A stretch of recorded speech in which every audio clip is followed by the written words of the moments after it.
Hi hello ನಮಸ್ತೆ, ನಾನು ರಾಜು ಅಷ್ಟೇ. ನೀವು ನೋಡ್ತಿದ್ದೀರಾ centre point Kannada YouTube channel. ರಾಜ್ಯದಲ್ಲಿ ನಡೀತಾ ಇರುವಂಥ ಕೇಂದ್ರದ ಬಹು ನಿರೀಕ್ಷಿತ SIR ಕ್ಯಾನ್ಸಲ್ ಆಗಿಬಿಡುತ್ತಾ? ಕೇಂದ್ರದಿಂದ ಬಿಗ್ ಆ್ಯಕ್ಷನ್ ಸಾಧ್ಯತೆ, ಸ್ಫೋಟಕ ವಿಡಿಯೋ ಕೂಡ ಸಾಕ್ಷಿಯಾಗಿ ಪರಿಣಮಿಸಿದೆ. ಏನಿದು ಹೊಸ ಅಪ್ಡೇಟ್? ಇವೆಲ್ಲವನ್ನು ನೋಡೋಣದಕ್ಕಿಂತ ಮೊದಲು ಇಲ್ಲಿ ತನಕ ನಮ್ಮ ಚಾನಲ್ನ ಸಬ್ಸ್ಕ್ರೈಬ್ ಮಾಡಿಲ್ಲ ಅಂದರೆ ಈಗಲೇ ಸಬ್ಸ್ಕ್ರೈಬ್ ಮಾಡಿ, ಜೊತೆಗೆ ಕಾಮೆಂಟ್ಗಳ ಮುಖಾಂತರ ತಮ್ಮ ಅಭಿಪ್ರಾಯವನ್ನು ತಿಳಿಸಬಹುದು. ಎಸ್ ವೀಕ್ಷಕರೇ, ಕೇಂದ್ರದ ಬಹು ನಿರೀಕ್ಷಿತ SIR ಪ್ರಕ್ರಿಯೆ ಜೂನ್ 30ರಿಂದ ಈ ತಿಂಗಳ ಜುಲೈ 29ರ ತನಕ ಕರ್ನಾಟಕ ರಾಜ್ಯದಲ್ಲಿ ನಡೆಯುತ್ತಾ ಇದೆ. ಕಳೆದ ಒಂದು 2-3 ದಿನದಿಂದ SIRನಲ್ಲಿ ಆದಂಥ ಗೊಂದಲ, ಅವ್ಯವಹಾರ, ಗೋಲ್ಮಾಲ್ ಎಲ್ಲವೂ ಕೂಡ ನಿಮ್ಮ ಕಣ್ಮುಂದೆ ಇದೀಗ ಒಂದೊಂದೇ ಬರ್ತಾ ಇದೆ. ಅಷ್ಟಕ್ಕೂ SIR ಅಂದರೆ ಏನು, ಯಾರು ಮಾಡ್ತಾರೆ ಅನ್ನೋದನ್ನು ಸಂಕ್ಷಿಪ್ತವಾಗಿ ಬ್ರೀಫ್ ಮಾಡಿ ಈಗ ಯಾವೆಲ್ಲ ಅವಾಂತರಕ್ಕೆ ಕಾರಣವಾಗಿದೆ ಮತ್ತು ರಾಜ್ಯದಲ್ಲಿ ನಡೀತಾ ಇರುವಂಥ SR ಕೇವಲ ನಾಳೆ ನಿಲ್ಲುವಂಥ ಸಾಧ್ಯತೆ ಕೂಡ ಇದೆಯಾ, ಕೇಂದ್ರದಿಂದ ಬಿಗ್ ಆ್ಯಕ್ಷನ್ ಸಾಧ್ಯತೆ ಇದೆಯಾ, ಇವೆಲ್ಲವನ್ನು ನೋಡೋಣ. SIR ಅಂದ್ರೇನು? ಇದು ಮತದಾರರ ಪಟ್ಟಿಯ ಪರಿಷ್ಕರಣೆ. ಅಂದರೆ ಕೆಲವೊಂದು ಅನರ್ಹ ಮತದಾರರನ್ನು ಪಟ್ಟಿಯಿಂದ ಕೈಬಿಡುವುದು. ಅಂದರೆ ಯಾರೋ ಒಬ್ಬ ವ್ಯಕ್ತಿ ತೀರು ಹೋಗಿರ್ತಾನೆ, ಅಂದರೆ ಮರಣ ಹೊಂದಿರ್ತಾನೆ, ಅವನ ವೋಟರ್ ID ಈಗಿರುತ್ತೆ, ಅವನ ಹೆಸರಿನಲ್ಲಿ ಬೇರೆ ಯಾರೋ ಒಬ್ಬರು ಬಂದು ಫೇಕ್ ID ಕ್ರಿಯೇಟ್ ಮಾಡ್ಕೊಂಡು ಫೇಕ್ ಆ ವೋಟರ್ ID ಇಟ್ಕೊಂಡು ಫೇಕ್ ಆದಂಥ ಮನುಷ್ಯ ವೋಟನ್ನು ಹಾಕುವುದು, ಅದು ಕೂಡ ಸಂವಿಧಾನದ ಬಾಹಿರ. ಅಂಥ ಒಂದು ವೋಟರ್ ಲಿಸ್ಟನ್ನು ಡಿಲೀಟ್ ಮಾಡುವುದು. ಎರಡನೇದಾಗಿ, ಯಾರಾದರೂ ಕೆಲಸ ನಿಮಿತ್ತ ವೋಟರ್ IDಯನ್ನು ತೆಗೆದುಕೊಳ್ಳಿಕ್ಕೆ ಆಗದ ಕಾರಣಕ್ಕಾಗಿ ಅಥವಾ ಈ ಮತಪಟ್ಟಿಯಲ್ಲಿ ತಮ್ಮ ಹೆಸರನ್ನು ಸೇರಿಸಿಕೊಳ್ಳಲು ಆಗದಂಥ ಸ್ಥಿತಿಲಿರ್ತಾರಲ್ಲ, ಅದು ಒಂದು ಜ್ಞಾನದ ಕೊರತೆ ಇರ್ಬೋದು ಅಥವಾ ಕೆಲಸದ ಒಂದು ಬ್ಯೂಸಿ ಇರ್ಬೋದು, ಕೆಲವೊಂದು ಕಾರಣಾಂತರಗಳಿಂದ ನಾನು ವೋಟರ್ ಲಿಸ್ಟ್ನಲ್ಲಿ ಸೇರಿಸಿಕೊಳ್ಳಲು ಸಾಧ್ಯವಾಗಲಿಲ್ಲ. ಈಗ ಒಂದು ಆಪ್ಷನ್ ಬಂದಿದೆ, ಹಾಗಾಗಿ ನಾನು ಕೆಲವೊಂದು ದಾಖಲಾತಿಗಳನ್ನ ಕೊಟ್ಟಾಗ ನಾನು ಈಗ ಮತಪಟ್ಟಿಯಲ್ಲಿ ಸೇರಬಹುದು ಮತ್ತು ಜನಪ್ರತಿನಿಧಿಯನ್ನು ಆಯ್ಕೆ ಮಾಡುವಲ್ಲಿ ನಾನು ಕೂಡ ಪಾತ್ರವಾಗಬಹುದು ಎನ್ನುವಂಥ ಒಂದು ಅಂಶ ಇದೆಯಲ್ಲ. ಅಂದರೆ ಕೆಲವೊಂದು ಅನರ್ಹ ಮತದಾರರನ್ನು ಡಿಲೀಟ್ ಮಾಡುವುದು ಅಥವಾ ಅರ್ಹ ಮತದಾರರನ್ನು ಮತಪಟ್ಟಿಗೆ ಸೇರಿಸುವುದು, ಇದು ಮತಪಟ್ಟಿಯ ಪರಿಷ್ಕರಣೆಯ ಮುಖ್ಯ ಉದ್ದೇಶ. ಈ ಮತಪಟ್ಟಿಯ ಪರಿಷ್ಕರಣೆ ಅಥವಾ SIRನ ಯಾರು ಮಾಡ್ತಾರೆ ಅಂದರೆ ಗ್ರೌಂಡ್ ಲೆವೆಲಲ್ಲಿ ಮನೆ ಮನೆಗೆ ರೀಚ್ ಆಗುವಂಥವರು BLO, ಬೂತ್ ಲೆವೆಲ್ ಆಫೀಸರ್ಸ್ ಅಂತ. ಅವರು ಯಾರಾಗಿರ್ತಾರೆ ಅಂದರೆ ಅವರೊಂದು ಸಂಸ್ಥೆಯ ಅಂಗನವಾಡಿ ಕಾರ್ಯಕರ್ತರಾಗಿರ್ತಾರೆ.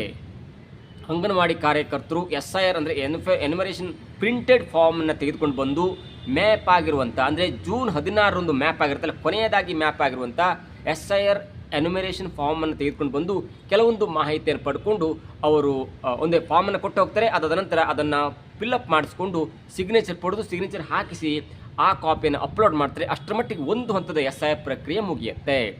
ಇದರ ಉದ್ದೇಶ ಇಷ್ಟೇ, BLOಗಳು BLA ಜೊತೆ ಬಂದು ಎನ್ಯುಮರೇಷನ್ ಫಾರ್ಮನ್ನು ಕೊಟ್ಟು ಅದಾದ ನಂತರ ಎರಡನೇ ಹಂತವಾಗಿ ಅದನ್ನು ಪಡೆದುಕೊಂಡು SR ಪ್ರಕ್ರಿಯೆಯನ್ನು ಕಂಪ್ಲೀಟ್ ಮಾಡ್ತಾರೆ. ಮನೆ ಮನೆಗೆ ಹೋಗಲೇಬೇಕು, ಅವರ ಒಂದು ಫಿಸಿಕಲ್ ಪ್ರೆಸೆನ್ಸನ್ನು ತೋರಿಸಲೇಬೇಕು, ಆ ಮನೆಯಲ್ಲಿ ಅವರಿದ್ದಾರೆ ಎಲ್ಲವೂ ಕೂಡ ಒಂದು ದಾಖಲಾತಿ ಮುಖಾಂತರ ಎನ್ಕ್ವೈರಿ ಆಗುತ್ತೆ. ಆದರೆ ಏನಾಗ್ತಿದೆ ಅಂದರೆ ಎಲ್ಲವೂ ಕೂಡ ಗಾಳಿಗೆ ತೂರಿದಂತೆ ನಿಯಮ ಉಲ್ಲಂಘನೆ ಆಗ್ತಿದೆ. ಸಾಮೂಹಿಕವಾಗಿ SIR ಪ್ರಕ್ರಿಯೆ ಕೂಡ ಆಗ್ತಿದೆ. ನಾನು SIR ಪ್ರಕ್ರಿಯೆ ಆರಂಭವಾಗುವ ಮೊದಲು ಜೂನ್ 29ಕ್ಕೆ ನನಗೆ ಒಂದು ಗಮನಕ್ಕೆ ಬಂದಂತೆ ಯಾರು SIR ಮಾಡ್ತಾರೆ, ಅವರಿಗೆ ಪರಿಪೂರ್ಣ ಟ್ರೈನಿಂಗ್ ಇದೆಯಾ, ಪರಿಪೂರ್ಣ ಜ್ಞಾನ ಇದೆಯಾ, ಅವರು ಊರಿಂದ ಊರಿಗೆ ಹೋಗ್ಲಿಕ್ಕಾಗತ್ತಾ, ಅಂಗನವಾಡಿ ಅಥವಾ ಒಂದು ಪಂಚಾಯತ್ ವ್ಯಾಪ್ತಿಯಿಂದ 10 ಕಿಲೋಮೀಟರ್ ಇರುವಂಥ ಒಂದೇ ಒಂದು ಮನೆ ಇರುವಂಥ ಮನೆಗೆ ಹೋಗ್ಲಿಕ್ಕಾಗತ್ತಾ, ಎಷ್ಟು ದಿನ ಬೇಕಾಗುತ್ತೆ, ಎಲ್ಲವನ್ನು ತಿಳ್ಕೊಂಡಾಗ ಇದು ಡಿಫಿಕಲ್ಟ್ ಅಂತ ನನಗೂ ಕೂಡ ಜೂನ್ 29ರಂದು ಅನಿಸಿತು. ಮತ್ತು ನಾನು ಕೂಡ ಕಾಲ್ ಮಾಡಿ ಕೇಳಿದಾಗ BLO ಮೇಲೆ ವಿಲೇಜ್ ಅಕೌಂಟೆಂಟ್ ಅಥವಾ RI ಇರ್ತಾರೆ, ರೆವೆನ್ಯೂ ಇನ್ಸ್ಪೆಕ್ಟರ್ ಇರ್ತಾರೆ, ರೆವೆನ್ಯೂ ಇನ್ಸ್ಪೆಕ್ಟರ್ ಮೇಲೆ ತಹಸೀಲ್ದಾರ್ ಇರ್ತಾರೆ, ತಹಸೀಲ್ದಾರ್ ಮೇಲೆ AC ಇರ್ತಾರೆ, AC ನಂತರ DC ಇರ್ತಾರೆ, DCಗಳು ನಮ್ಮ ರಾಜ್ಯ ಚುನಾವಣಾ ಮುಖ್ಯಸ್ಥರಿಗೆ ರಿಪೋರ್ಟನ್ನು ಮಾಡಬೇಕಾಗತ್ತೆ. ಅಂದರೆ ನಿಗಾ ಇಡುವಂಥ ಒಂದು ಸನ್ನಿವೇಶ, ಡೈರೆಕ್ಷನ್ ಡಿಪಾರ್ಟ್ಮೆಂಟ್ ಅಂತ ಹೇಳ್ತಾರೆ. ಆದರೆ ಆಗ್ತಾ ಇರೋದೇನು, ಕುರುಬರಪೇಟೆ, ಕೋಲಾರ, ಕುಣಿಗಲ್ಲು, ಹುಲಿಯರ್ದುರ್ಗ, ಚಿತ್ರದುರ್ಗ, ಹುಬ್ಬಳ್ಳಿ, ಬೇಲೂರು ಅಂದ ಹಾಸನ ಜಿಲ್ಲೆ, BTM ಲೇಔಟ್, ಬೆಂಗಳೂರು, ರಾಮನಗರ, ಕುಣಿಗಲ್, ಹೀಗೆ 10 ಕಡೆ ಎಲ್ಲೂ ಕೂಡ SIR ಮನೆ ಮನೆಗೆ ಹೋಗಿ ಎನ್ಯುಮರೇಷನ್ ಫಾರ್ಮನ್ನು ಕೊಡುವಂಥ ಒಂದು ಕೆಲಸಕ್ಕೆ BLOಗಳು ಹೋಗ್ತಾ ಇಲ್ಲ. BLOಗಳು ಪಾಪ ಅವರಿಗೆ ಯಾರ ನಿರ್ದೇಶನ ಇರುತ್ತೆ, ಯಾರ ಮಾರ್ಗದರ್ಶನ ಇರುತ್ತೆ, ಯಾರ ಒತ್ತಡ ಇರುತ್ತೆ, ಅದರ ಮುಖಾಂತರ ಕೆಲಸ ಮಾಡಬೇಕಾಗುತ್ತೆ. ಒಂದು ಹಂತಕ್ಕೆ ರಾಜ್ಯ ಚುನಾವಣಾ ಆಯೋಗ ರಾಜ್ಯ ಸರ್ಕಾರ ಜೊತೆ ಕೈ ಮಿಲಾಯಿಸಿಕೊಂಡು ಅಥವಾ ಕೈ ಜೋಡಿಸ್ಕೊಂಡು ಈ ಈ SIR ಪ್ರಕ್ರಿಯೆಯನ್ನು ಹಳ್ಳ ಹಿಡಿಸುವಂಥ ಕೆಲಸಕ್ಕೆ ಹೋಗಿದೆ ಅನ್ನುವಂಥ ಆಪಾದನೆಯನ್ನು ಇದೀಗ ಸ್ವತಃ ಕುಮಾರಸ್ವಾಮಿಯವರು ರಾಜ್ಯ ಸರ್ಕಾರದ ವಿರುದ್ಧ, ಚುನಾವಣಾ ಆಯೋಗದ ವಿರುದ್ಧ ಹರಿಹಾಯ್ತಾ ಇದ್ದಾರೆ.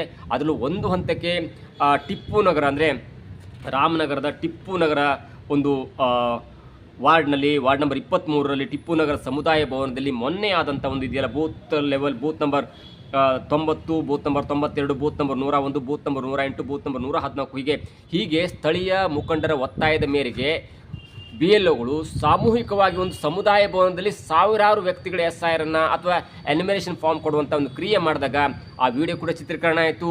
HD ಕುಮಾರಸ್ವಾಮಿ ಅವರು ಆ ವಿಡಿಯೋ ಕೂಡ ರಿಲೀಸ್ ಮಾಡಿದ್ರು. ಮತ್ತು ಅದಕ್ಕೆ ಮುಖ್ಯವಾಗಿ ರಾಜ್ಯ ಸರ್ಕಾರವೇ ಕಾರಣ. ರಾಜ್ಯ ಸರ್ಕಾರದ MLAಗಳು, ರಾಜ್ಯ ಸರ್ಕಾರದ ಸ್ಥಳೀಯ ಮುಖಂಡರು ಮತ್ತು ರಾಜ್ಯ ಸರ್ಕಾರದ ಈ ಅಧಿಕಾರಿಗಳು ಎಲ್ಲ ಸೇರಿ ಒಂದು ಹಂತಕ್ಕೆ SIR ಪ್ರಕ್ರಿಯೆಯನ್ನು ಹಳ್ಳ ಹಿಡಿಸುವಂಥ ವಿಚಾರಕ್ಕೆ ಬಂದಿದೆ ಅನ್ನುವಂಥ ಮಾತು ವಿಡಿಯೋನ ಕೊಟ್ಟಿದ್ದಾರೆ, ರಿಲೀಸ್ ಮಾಡಿದ್ದಾರೆ. ಮತ್ತು ಒಂದು ಹಂತಕ್ಕೆ ಮುಂದುವರೆದು ಇದೀಗ ಕೇಂದ್ರದ ಅಮಿತ್ ಶಾ ಅವರಿಗೆ ಭೇಟಿಯಾಗಿ ದೂರನ್ನು ಸಲ್ಲಿಸುವುದು ಮತ್ತು ಕೇಂದ್ರ ಚುನಾವಣೆ ಆಯೋಗಕ್ಕೆ ದೂರನ್ನು ಸಲ್ಲಿಸುವುದು, ಇದರ ಮೊದಲ ಹಂತವಾಗಿ JDSನ ಕಾನೂನು ಘಟಕ ರಾಜ್ಯ ಚುನಾವಣಾ ಆಯೋಗಕ್ಕೆ ವಿಡಿಯೋ ಸಮೇತ ಒಂದು ದೂರನ್ನು ಕೊಟ್ಟಿದೆ. ಅದರ ಬಗ್ಗೆ ಕಂಪ್ಲೀಟ್ ಆದ ಮಾಹಿತಿ ಕೂಡ JDSನ ಒಂದು ಪೇಜ್ನಲ್ಲಿ ಹಂಚಿಕೊಂಡಿದ್ದಾರೆ. ಯಾಕೆ ಹೀಗಾಯಿತು ಮತ್ತು ಇದರ ಉದ್ದೇಶ ಏನು ಅನ್ನೋದು.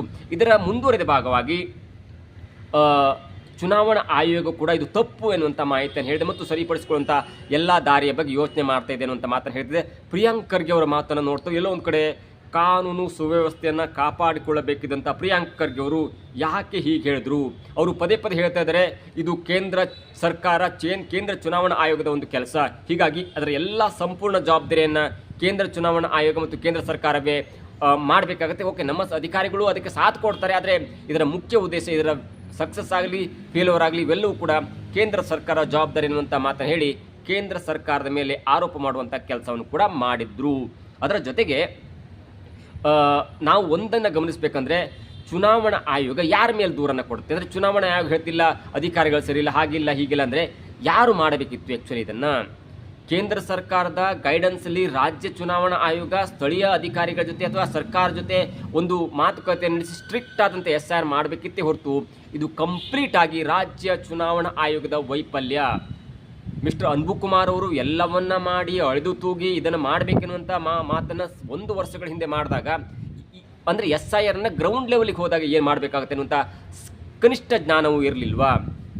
SIR ಅನ್ನೋದು ಅದು ಯಾವ ಲೆವೆಲಿಗೆ ಅಂದರೆ, ಈಗಿರುವ 5.4 ಕೋಟಿ ಅಂದರೆ 5,40,00,000 ಮತದಾರರು ಇರ್ತಾರೆ, ಅಥವಾ 6-7 ಕೋಟಿ ಆಗುತ್ತೆ ಅನ್ನುವಂಥ ಲೆಕ್ಕಾಚಾರ. ಯಾಕಂದರೆ ಒಂದು ಹಂತದ ಮಾಹಿತಿ ಪ್ರಕಾರ 20 ಲಕ್ಷಕ್ಕೂ ಹೆಚ್ಚು ಇದೀಗ ಜನರು ಬೆಂಗಳೂರಿನಲ್ಲಿದ್ದಾರೆ ಅಥವಾ ರಾಜ್ಯದ ಬೇರೆ ಬೇರೆ ವಿಭಾಗಗಳಲ್ಲಿ ಅನಧಿಕೃತವಾಗಿದ್ದರೆ ಅವರನ್ನು ಸೇರಿಸುವಂಥ ಪ್ರಯತ್ನ ಕೂಡ ಕಾಂಗ್ರೆಸ್ ಮುಖಂಡರು ಮಾಡ್ತಾ ಇದ್ದಾರೆ.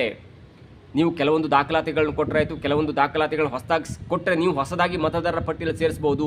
ಅದು ಕೂಡ ಕಾಂಗ್ರೆಸ್ ಫೇವರ್ ಆಗಿರುವಂಥ ಒಬ್ಬ ಮತದಾರರು, ಅವರಿಗೆ ಹೆಲ್ಪ್ ಮಾಡಿ ಮುಂದಿನ ಚುನಾವಣೆಗೆ ಹೆಲ್ಪ್ ಆಗಬಹುದು ಎನ್ನುವ ದೃಷ್ಟಿಯಲ್ಲಿ 20 ಲಕ್ಷ ಬಾಂಗ್ಲಾದೇಶಿಯರನ್ನು ಕೂಡ ಇದೀಗ ಸೇರಿಸುವಂಥ ಲೆಕ್ಕಾಚಾರ. ಇದು ನಮ್ಮ ಕಾನೂನು ವ್ಯವಸ್ಥೆಗೆ, ನಮ್ಮ ಭದ್ರತಾ ವ್ಯವಸ್ಥೆಗೆ ಹಿಡಿದಂಥ ಒಂದು ಕೆಟ್ಟದಾದಂಥ ಒಂದು ಮಾನದಂಡ ಅಂತ ಹೇಳ್ಬೋದು. ಯಾಕಂದರೆ ಬಾಂಗ್ಲಾದೇಶಿ ವಲಸಿಗರು ಬಂದು ಪಶ್ಚಿಮ ಬಂಗಾಳ, ಬಿಹಾರ ಈಗ ತುಂಬ ಜನ ಫಿಲ್ಟರ್ ಆಗಿದ್ದಾರೆ. ಬೆಂಗಳೂರಿನಲ್ಲಿ ತುಂಬ ಜನ ಬಂದಿದ್ದಾರೆ ಎನ್ನುವಂಥ ಮಾತು ಕೇಳಿಬರ್ತಿದೆ. ಅದಕ್ಕೆ ಪೂರಕವಂತೆ ಪಶ್ಚಿಮ ಬಂಗಾಳದಲ್ಲಿ SIR ಆದಾಗ ಕರಾವಳಿಯ ಅನೇಕ ಜನರು SIR ಪಾಲ್ಗೊಳ್ಳುವಿಕೆ ಹೋದರು, ಇನ್ನು ತನಕ ಬಂದಿಲ್ಲ. ಇದರರ್ಥ ಅಲ್ಲಿ ಫಿಲ್ಟರ್ ಆಗಿ ಅವರನ್ನು ವಾಪಸ್ ಬಾಂಗ್ಲಾದೇಶಕ್ಕೆ ಕಳಿಸಲಾಗಿದೆ. ಇದರ ಬಗ್ಗೆ ಕರಾವಳಿಯ ಅನೇಕ ಬಿಸ್ನೆಸ್ಮನ್ಸ್ ಕೂಡ ಹೇಳ್ತಾ ಇದ್ರು, SIR ಮಾಡುವ ಮೊದಲು ಅನೇಕ ಬಿಹಾರೀಸ್ ಅಂದರೆ ಈ ಬಾಂಗ್ಲಾ ಮಾತಾಡುವಂಥವ್ರು ಅಥವಾ ಬಾಂಗ್ಲಾದೇಶದ ಗಡಿಯಲ್ಲಿದ್ದಂಥವ್ರು ಅನೇಕ ಜನ ನಮ್ಮಲ್ಲಿ ಕರಾವಳಿ ಮೀನುಗಾರರಾಗಿರ್ಬೋದು, ಬೇರೆ ಬೇರೆ ಕೆಲಸಕ್ಕೆ ಬರ್ತಾ ಇದ್ರು. ಆದರೆ ಈಗ SIR ಪ್ರಕ್ರಿಯೆಗೆ ಪಾಲ್ಗೊಳ್ಳಲು ಹೋದಂಥ ಅನೇಕರು ಬರಲೇ ಇಲ್ಲ. ಇದರರ್ಥ ಅವರನ್ನು ಬಾಂಗ್ಲಾದೇಶಕ್ಕೆ ಕಳಿಸಲಾಗಿದೆಯಾ, ಅಥವಾ ಬಾಂಗ್ಲಾದೇಶ ವಲಸಿಗರು ಅನಧಿಕೃತವಾಗಿ ಬೆಂಗಳೂರು ಮತ್ತು ಕರ್ನಾಟಕದ ಬೇರೆ ಬೇರೆ ಜಿಲ್ಲೆಗಳಿದ್ರ, ಅಥವಾ ಇನ್ನೂ ಉಳಿದಂಥವ್ರನ್ನ ಈ SIR ಪ್ರಕ್ರಿಯೆ ಮುಖಾಂತರ ಅಧಿಕೃತವಾಗಿ ಮತಪಟ್ಟಿಯಲ್ಲಿ ಸೇರಿಸುವಂಥ ಹುನ್ನಾರ ಏನಾದ್ರು ಆಗ್ತಿದೆಯಾ? ಇಂಥದ್ದೇನಾದರೂ ಆಗಿಬಿಟ್ರೆ ಕರ್ನಾಟಕ ರಾಜ್ಯದಲ್ಲಿ ಅಲ್ಲೋಲ ಕಲ್ಲೋಲ ಆಗ್ಬೋದು, ಅಥವಾ ನಮ್ಮ ಭದ್ರತಾ ದೃಷ್ಟಿಯಿಂದ ಅಥವಾ ನಮ್ಮ ಎಕಾನಮಿ ದೃಷ್ಟಿಯಿಂದ ಎಲ್ಲವೂ ಕೂಡ ಅಯೋಮಯವಾಗಬಹುದು. ಯಾರೋ ಕೂಡ ಒಬ್ಬ ಬಂದು ಇಲ್ಲೇ ತನಕ ಅವ್ರ ಮೇಲೆ ಒಂದು ತೂಗು ಕತ್ತಿದೆ, ಅವರನ್ನು ಯಾವ ಬೇಕಾದ್ರೂ ಹೊರಗೆ ಹಾಕ್ಬೋದು. ಆದರೆ ಇನ್ನು ಮುಂದೆ ಅಂಥವ್ರನ್ನ ಮತಪಟ್ಟಿಯಲ್ಲಿ ಸೇರಿಸ್ಬಿಟ್ರೆ ಅಲ್ಲಿಗೆ ಕತೆ ಮುಗಿತು. ಯಾವುದೇ ಕಾರಣಕ್ಕೂ ಕೂಡ ಆ ಬಾಂಗ್ಲಾದೇಶಿ ವಲಸಿಗರನ್ನ ಅಥವಾ ವೋಟರ್ ID ಅಧಿಕೃತವಾಗಿ ಪಡ್ಕೊಂಡಂಥ ಅವರನ್ನು ನಾವು ಹೊರಗೆ ಕಳಿಸ್ಲಿಕ್ಕೆ ಆಗೋದಿಲ್ಲ. ಅಂಥ ಒಂದು ಹುನ್ನಾರ ಏನಾದರೂ ಆಗ್ತಾ ಇದೆಯಾ? ಇಂಥದ್ದೊಂದು ಪ್ರಶ್ನೆಗೆ ಇದೀಗ ಎಲ್ಲರನ್ನು ಕಾಡ್ತಾ ಇದೆ. ರಾಜ್ಯ ಚುನಾವಣಾ ಅಧಿಕಾರಿಗಳು ಇದರ ಬಗ್ಗೆ ಗಮನ ಹರಿಸಲೇಬೇಕಾಗುತ್ತೆ. ಒಂದು ಹಂತಕ್ಕೆ ಇದು ಅತ್ಯಂತ ಅಟರ್ ಫ್ಲಾಪ್ ಪ್ಲ್ಯಾನ್ ಅಂತ ಹೇಳ್ಬೋದು. ಯಾವುದೇ ಮುನ್ಸೂಚನೆ ಇದ್ರೂ ಕೂಡ ಸಾಮೂಹಿಕವಾಗಿ ಸಾವಿರಾರು ಜನ ಅದರಾಗೊಂದು ಕುಣಿಗಲ್ ಅಥವಾ ಬೇರೆ ಕಡೆ ಅದು ಅಲ್ಲಿ ಬಿ ಎಲ್ ಹೇಳ್ತಾರೆ ನಾನು ಬೇರೆ ಕಡೆ ಹೋಗ್ಲಿಕ್ಕಾಗಲ್ಲ, ನಾನು ಹೊಸದಾಗಿ ಅಪಾಯಿಂಟ್ ಆಗಿದ್ದೀನಿ ಅಥವಾ ಡಿಪ್ಲಾಯ್ ಆಗಿದ್ದೀನಿ, ಹಾಗಾಗಿ ನಾನು ಯಾವುದೇ ಕಾರಣಕ್ಕೂ ಕೂಡ ಮನೆಗೆ ಹೋಗ್ಲಿಕ್ಕಾಗಲ್ಲ, ನನ್ನ ಮಿತಿಯಲ್ಲಿ ನನ್ನ ಒಂದು ವ್ಯಾಪ್ತಿಯಲ್ಲಿ ಯಾರ್ಯಾರು ಬರ್ತಾರೆ, ನಮ್ಮ ಒಂದು ಈ ಕಚೇರಿ ಯಾರು ಬರ್ತಾರೆ ಅವರನ್ನು ಮಾತ್ರ SIR ಮಾಡ್ತೇನೆ ಅಂತ ಮಾತನ್ನು ಹೇಳಿ ಈ SIRನ ಮೂಲ ಉದ್ದೇಶವನ್ನು ಇಡಿಸ್ಬಿಟ್ಟಿದ್ದಾರೆ. SIRನ ಒಂದು ಹೋರಾಟದಲ್ಲಿ JDS ಪ್ರಮುಖ ಪಾತ್ರವನ್ನು ವಹಿಸಿದೆ. BJP ಯಾವ ಪಾತ್ರ ವಹಿಸುತ್ತೋ ಅದು ಬೇರೆ ವಿಷಯ. ಯಾಕಂದರೆ JDSಗೆ ಕಂಪೇರ್ ಮಾಡಿದ್ರೆ ಈ ಹಂತದಲ್ಲಿ SIR ವಿರುದ್ಧವಾಗಿ ಏನು ಮಾಡಬೇಕಿತ್ತಲ್ಲ ಅದು ಯಾವುದೂ ಕೂಡ BJP ಮಾಡ್ತಾ ಇಲ್ಲ. ಮತ್ತು ಒಂದು ಹಂತಕ್ಕೆ ಪ್ರಚಾರ ಕೂಡ ಮಾಡಿ SIRನ ಮತ್ತೆ ವಾಪಸ್ ಮಾಡುವಂತೆ ಕೂಡ BJP ಮಾಡ್ತಿಲ್ಲ. ಆದರೆ ಈಗ ಕುಮಾರಸ್ವಾಮಿ ಅವರು ಈ ಒಂದು ಬೆಳವಣಿಗೆಯನ್ನು ಅತ್ಯಂತ ಉನ್ನತ ಮಟ್ಟದ ತನಿಖೆಗೆ ಅಥವಾ ಉನ್ನತ ಮಟ್ಟದ ಅಥವಾ SIRನ ರದ್ದು ಮಾಡಲೇಬೇಕು ಎನ್ನುವಂಥ ಹಂತಕ್ಕೆ ಹೋಗಿದ್ದಾರೆ. ಹೀಗಾಗಿ ಕುಮಾರಸ್ವಾಮಿ ಅವರು ಅಮಿತ್ ಶಾ ಅವರಿಗೆ ಒಂದು ಕಂಪ್ಲೇಂಟ್ ಅಂತ ಕೊಟ್ಟಿದ್ದಾರೆ. ಜೊತೆಗೆ ಕೇಂದ್ರ ಚುನಾವಣಾ ಆಯೋಗದ ಜೊತೆ ಮಾತನಾಡುವಂಥ ಅಥವಾ ಅಧಿಕಾರಿಗಳಿಗೆ ಒಂದು ಸೂಚನೆ ಕೊಡುವಂಥ ಎಲ್ಲ ಸಾಧ್ಯತೆ ಇದೆ, ಅಥವಾ ಅವರಿಗೆ ಮನವಿ ಮಾಡುವಂಥ ಅಥವಾ ದೂರನ್ನು ದಾಖಲಿಸುವಂಥ ಸಾಧ್ಯತೆ ಇದೆ. JDSನ ಕಾನೂನು ಘಟಕ ಈಗಾಗಲೇ ರಾಜ್ಯ ಚುನಾವಣಾಧಿಕಾರಿಗಳು ಒಂದು ಸಾಕ್ಷ್ಯ ಸಮೇತ ದೂರನ್ನು ಕೊಟ್ಟಿದೆ. ಇನ್ನು ಮುಂದೆ ಅಂದರೆ ಕೇಂದ್ರ ಕೂಡ ಇದನ್ನು ಒಂದು ಹಂತಕ್ಕೆ ಗಂಭೀರವಾಗಿ ತೆಗೆದುಕೊಂಡಿದೆ. ಯಾಕಂದರೆ SIR ಅಂದರೆ ಯಾರೂ ಕೂಡ ಭಾರತೀಯ ಮೂಲದಂಥ ಭಾರತೀಯರು, ಭಾರತ ಪೌರತ್ವ ಇರುವಂಥವ್ರು ಯಾರು ಕೂಡ ಮತಪಟ್ಟಿಯಿಂದ ಹೊರಗಡೆ ಇರಬಾರ್ದು. ಆ್ಯಂಡ್ ಸೆಕೆಂಡ್ಲಿ ಯಾರು ಕೂಡ ಅನಧಿಕೃತವಾಗಿ ಹೊರ ದೇಶದಿಂದ ಬಂದಂಥವ್ರು ಯಾರು ಕೂಡ ಇಲ್ಲಿ ಇರಬಾರ್ದು. ಇದರ ಮೂಲ ಉದ್ದೇಶ ಇಷ್ಟೇ. ಬೇರೆ ಬೇರೆ ದೇಶದಿಂದ ಬಂದು ಅನಧಿಕೃತವಾಗಿ ವಾಸ ಮಾಡ್ತಾ ಇರುವಂಥವ್ರು ಇಲ್ಲಿ ಫಿಲ್ಟರ್ ಆಗಬೇಕು. ಭಾರತೀಯರು ವೋಟ್ ಹಾಕುವ ಹಕ್ಕು ಬೇಕು, ಮತ್ತು ಆ ಹಕ್ಕನ್ನು ಕೊಡಿಸುವಂತೂ ಕೂಡ ಭಾರತೀಯರ ಜವಾಬ್ದಾರಿ ಮತ್ತು ಕೇಂದ್ರದ ಜವಾಬ್ದಾರಿ ಆಗಿರುತ್ತೆ. ಇಂಥ ನಿಟ್ಟಿನಲ್ಲಿ ಯಾರೋ ಒಬ್ಬರನ್ನ ಸೇರಿಸುವಂಥ ಸಲುವಾಗಿ ರಾಜ್ಯ ಸರ್ಕಾರ ಮತ್ತು ಚುನಾವಣಾ ಆಯೋಗ ಎಲ್ಲೋ ಒಂದು ಕಡೆ ಕೈ ಮಿಲಾಯಿಸಿಕೊಂಡು ಕೈ ಜೋಡಿಸಿಕೊಂಡು ಒಂದು ಹುನ್ನಾರ ಮಾಡುವಂಥ ಹಂತಕ್ಕೆ ಬಂದಿದೆಯಾ? ಕಾದು ನೋಡಬೇಕು. ನಾಳೆ ಇದಕ್ಕೆ ಅಂತಿಮ ಮುದ್ರೆ ಒತ್ತುವಂಥ ಅಥವಾ ಹೊಸದಾಗಿ ಒಂದು ಚುನಾವಣೆ ಅಥವಾ SIR ಡೇಟನ್ನು ಮಾಡಿಕೊಂಡು ಹೊಸದಾಗಿ SIR ಪ್ರಕ್ರಿಯೆ ಮಾಡುವಂಥ ಎಲ್ಲ ಸಾಧ್ಯತೆ ಕೂಡ ಇದೆ. ನೋಡಬೇಕು ಮುಂದೆ ಏನಾಗುತ್ತಂತ. ಆದರೆ ಒಂದು ಹಂತಕ್ಕೆ ಚುನಾವಣಾ ಆಯೋಗ ಯಾರನ್ನ ದೂರ್ಲಿಕ್ಕೆ ಸಾಧ್ಯ? ಎಲ್ಲವನ್ನ ಪ್ರೀ ಪ್ಲ್ಯಾನ್ ಮಾಡಿಕೊಂಡು ಪೊಲೀಸ್ ಸೀಕ್ರೆಟ್ನ ಇಟ್ಕೊಂಡು ಅಥವಾ ಯಾರು ಈ ಚುನಾವಣಾ ಒಂದು SIRನಲ್ಲಿ ಗ್ರೌಂಡ್ ಲೆವೆಲಲ್ಲಿ ಭಾಗವಹಿಸಬೇಕು ಎಲ್ಲವನ್ನೂ ಕೂಡ ಮಾಡುವ ಹಂತದಲ್ಲಿರುವಾಗ ಅಥವಾ ಮಾಡಬೇಕಾದ ಸ್ಥಿತಿಯಲ್ಲಿರುವಾಗ BLO ಆಗಿ ಅಂಗನವಾಡಿ ಟೀಚರ್ಸನ್ನು ಅವರು ಪಾಪ ಯಾವುದೋ ಒಂದು ಕೆಲಸಕ್ಕಾಗಿ ನಿಯೋಜನೆ ಆಗಿರ್ತಾರೆ. ಅವರು ಒಂದು ಅಂಗನವಾಡಿ ಟೀಚರ್ಸ್ ಆಗಿರ್ತಾರೆ. ಅವರು ಯಾರನ್ನು ಕೂಡ ಎದುರಿಸುವಂಥ ಸ್ಥಿತಿಯಲ್ಲಿರಲ್ಲ. ಯಾರೋ ಒಬ್ಬ ಗೌರ್ಮೆಂಟ್ ಟೀಚರ್ಸ್ ಆಗಿರ್ಬೋದು ಅಥವಾ ದೊಡ್ಡ ವ್ಯಕ್ತಿ ಆದರೆ ಅವನು ಯಾರನ್ನು ಬೇಕೋ ಎದುರಿಸ್ಬೋದು. ಪಾಪ ಎನ್ನುವಂಥ ಸ್ಥಿತಿಯಲ್ಲಿರುವಂಥ ಕೆಲವೊಂದು ತಿಂಗಳಿಗೆ ಕೆಲವೊಂದಿಷ್ಟು ಸಂಬಳವನ್ನು ಪಡ್ಕೊಂಡಿರುವಂಥ ಅಂಗನವಾಡಿ ಟೀಚರ್ಸ್ಗಳು ಹೇಳಿದಂತೆ ಕೇಳಲೇಬೇಕಾಗತ್ತೆ. ಮರು ಉತ್ತರವನ್ನು ಮರಿ ಪ್ರಶ್ನೆ ಮಾಡುವಂಥ ಒಂದು ವ್ಯವಧಾನ ಅಲ್ಲ, ಒಂದು ಸ್ಥಿತಿ ಕೂಡ ಇರಲ್ಲ. ಅಂಥ ಒಂದು ಸ್ಥಿತಿಯಲ್ಲಿರುವಂಥ ಅಂಗನವಾಡಿ ಟೀಚರ್ಸನ್ನು ನೀವು BLOಗಳಾಗಿ ಆಫೀಸರ್ ಎನ್ನುವಂಥ ಹೆಸರಿನಲ್ಲಿ ಅವರನ್ನು ಕರೆದು SIRಗೆ ಕೊಟ್ಟರೆ ಪಾಪ ಅವರು ಏನು ಮಾಡಲು ಸಾಧ್ಯ? ಒಂದು ಹಂತದಲ್ಲಿರುವಂಥ ಪಾಪ ಮೊದಲ ಹಂತದಲ್ಲಿರುವಂಥ ನೌಕರರವರು, ಅವರಿಗೆ ತಿಂಗಳಿಗೆ ಇಷ್ಟು ಪೇಮೆಂಟ್ ಬರುತ್ತೆ, ಪ್ರತಿ ವರ್ಷ ಫ್ರೀಡಮ್ ಪಾರ್ಕಲ್ಲಿ ತಮ್ಮ ಪೇಮೆಂಟನ್ನು ಜಾಸ್ತಿ ಮಾಡಿ ಎನ್ನುವಂಥ ಕೂಗನ್ನು ಹಾಕಿ ಪ್ರತಿ ವರ್ಷ ಫ್ರೀಡಮ್ ಪಾರ್ಕಲ್ಲಿ ಅಂಗನವಾಡಿ ಕಾರ್ಯಕರ್ತರು ಒಂದು ಪ್ರತಿಭಟನೆಯನ್ನು ಮಾಡ್ತಾರೆ. ಅಂಥ ತಳವರ್ಗದಲ್ಲಿರುವಂಥ ನೌಕರರನ್ನು ನೀವು BLOಗಳಾಗಿ ಅಪಾಯಿಂಟ್ ಮಾಡಿ ಊರೂರಿಗೆ ಹೋಗಿ SIR ಪ್ರಕ್ರಿಯೆ ಮಾಡಿ ಅಂದರೆ ಅವರಿನ ಮೇಲಿನ ಸ್ಥಳೀಯ ಮುಖಂಡರು ಒತ್ತಡ ಮಾಡಿಬಿಟ್ರೆ ಅವ್ರು ಏನು ಮಾಡ್ಲಿಕ್ಕೆ ಸಾಧ್ಯ? ಸ್ಥಳೀಯ ಅಥವಾ ಈ ವ್ಯವಸ್ಥೆ ವಿರುದ್ಧ ಹೋರಾಡಲಿಕ್ಕೆ ಸಾಧ್ಯವಾ? ಇಲ್ಲ. ಯಾಕಂದರೆ ವ್ಯವಸ್ಥೆಯ ವಿರುದ್ಧ ಹೋರಾಡಿದ್ರೆ ಅವರು ಅಲ್ಲಿ ಏನೋ ಒಂದು ಹೆಚ್ಚು ಕಡಿಮೆ ಮಾಡಿ ಅವರನ್ನು ಸಸ್ಪೆಂಡ್ ಮಾಡಿಸುವಂಥ ವಿಚಾರವೂ ಕೂಡ ಇರುತ್ತೆ. ಆದರೆ ಗೌರ್ಮೆಂಟ್ ಎಂಪ್ಲಾಯ್ ಆಗಿರುವಂಥವ್ರು, ಸರ್ಕಾರಿ ನೌಕರರಾಗಿರುವಂಥವ್ರು ಏನಾದರೂ ಇಂಥದ್ದು ಮಾಡಿದ್ರೆ ಅವರು ನೇರವಾಗಿ ಮೇಲಾಧಿಕಾರಿಗಳ ಮೇಲೆ ಅಥವಾ ಸ್ಥಳೀಯ ಮುಖಂಡರ ಮೇಲೆ ವಾಗ್ದಾಳಿಯನ್ನು ಮಾಡ್ಬೋದು. ಇಲ್ಲ ನನ್ನ ಕೆಲಸ ಹೀಗೆ ನಾನು ಇದಷ್ಟನ್ನು ಮಾಡ್ತೇನೆ ಅನ್ನುವಂಥ ಮಾತನ್ನು ಕೂಡ ಹೇಳ್ಬೋದು. ಆದರೆ ಅಂಗನವಾಡಿ ಟೀಚರ್ಸಿಗೆ ಅಂಥ ಒಂದು ಮನಸ್ಸಿದ್ರೂ ಕೂಡ, ಅಂಥ ಧೈರ್ಯ ಇದ್ರೂ ಕೂಡ ಪರಿಸ್ಥಿತಿ ಆಗಿರಲ್ಲ. ಅವರು ಕೂಡ ಕುಟುಂಬ ನಡೆಸಬೇಕಾಗಿ ಬಂದಿರುತ್ತೆ, ಅವರು ಕೂಡ ಮಕ್ಕಳ ಮರಿಗಳು ಓದಿಸ್ಬೇಕಾಗತ್ತೆ.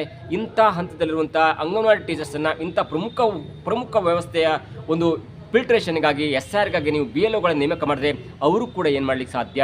ಜೊತೆಗೆ BLOಗಳಾಗಿ ಅಂಗನವಾಡಿ ಟೀಚರ್ಸ್ನ ಡಿಪ್ಲಾಯ್ ಮಾಡಿದ್ರು ಕೂಡ ಅವರಿಗೊಂದು ಸೂಕ್ತವಾದ ವ್ಯವಸ್ಥೆ ಮಾಡಿಕೊಟ್ರೆ ಅವರು ಸಾಕಾಗ್ತಿತ್ತು. ಆದರೆ ಅವರ ಮೇಲಿನ ವ್ಯವಸ್ಥೆ ಕೂಡ ಸರಿ ಇಲ್ಲ. ಜೊತೆಗೆ ಚುನಾವಣಾ ಆಯೋಗದಿಂದ ಇಂಥ ಅಡ್ವರ್ಟ್ ಆಗಿಬಿಟ್ರೆ ಎಲ್ಲವೂ ಗೊತ್ತಿದ್ದುಕೊಂಡು ಸಾಮೂಹಿಕವಾಗಿ ಕಲ್ಯಾಣ ಮಂಟಪದಲ್ಲೋ, ಚೌಟ್ರಿಯಲ್ಲೋ, ಸಮುದಾಯ ಭವನದಲ್ಲೂ ಎಲ್ಲೋ ನೀವು SIRನ ಮಾಡೋದಿದ್ರೆ ಯಾಕೆ SIR ಮಾಡಬೇಕಿತ್ತು?